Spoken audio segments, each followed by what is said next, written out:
England and Wales cricket board के director Ashley Giles ने एक ऐसा बाउंसर फेंका है जिससे आईपीएल की कई टीमें जैसे Rajasthan Royals, Sunrisers Hyderabad, Chennai Super Kings,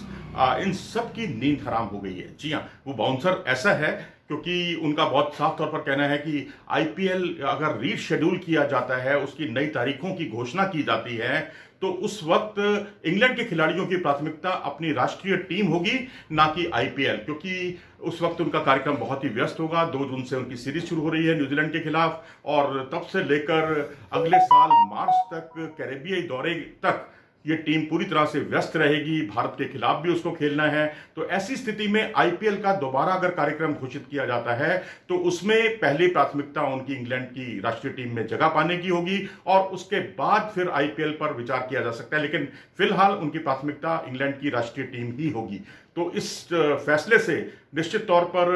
कई टीमों की नींद हराम हो गई है और खासकर अगर हम देखें तो चेन्नई सुपर किंग्स जिसमें सैम करन भी खेलते हैं, मोइन अली भी खेलते हैं, और राजस्थान रॉयल्स जिसमें जोश बटलर खेलते हैं और जोश बटलर के साथ साथ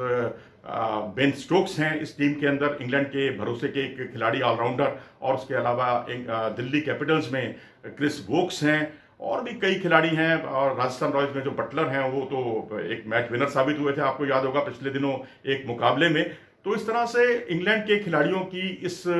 प्राथमिकता की बात, हालांकि उनके दृष्टिकोण से देखा जाए तो वो भी बहुत गलत नहीं है, लेकिन अगर आपने करार किया है, कॉन्ट्रैक्ट किया है, तो उस कॉन्ट्रैक्ट का क्या होगा, ये आईपीएल फ्रेंचाइजी टीमों के लिए एक चर्चा का विषय बन गया है। और आपको याद दिला दें कि जब इंग्लैंड की टीम भारत के दौरे पर आई थी तो तीनों फॉर्मेट में इंग्लैंड को हार का सामना करना पड़ा था। उनकी रोटेशन पॉलिसी उन पर हावी साबित हुई और उसी रोटेशन पॉलिसी के तहत कभी बटलर को बाहर बिठाया गया, कभी बेस्टो को बाहर बिठाया गया। और इससे पहले क्योंकि श्रीलंका के दौरे पर गई थी इंग्लैंड की टीम, वहां पर भी रोटेशन पॉलिसी जारी थी जो उनके लिए बहुत ही महंगी साबित हुई। अब ऐसा लगने लगा है डायरेक्टर जो हैं ईसीबी के एशले जायल्स, उनके इस बयान से कि कहीं ना कहीं आईपीएल में खिलाड़ियों को भेजने की खातिर उन्होंने रोटेशन पॉलिसी को ज्यादा प्राथमिकता दी थी। लेकिन अब सवाल उठता है कि अब आईपीएल रीशेड्यूल होता है तो क्या इन खिलाड़ियों को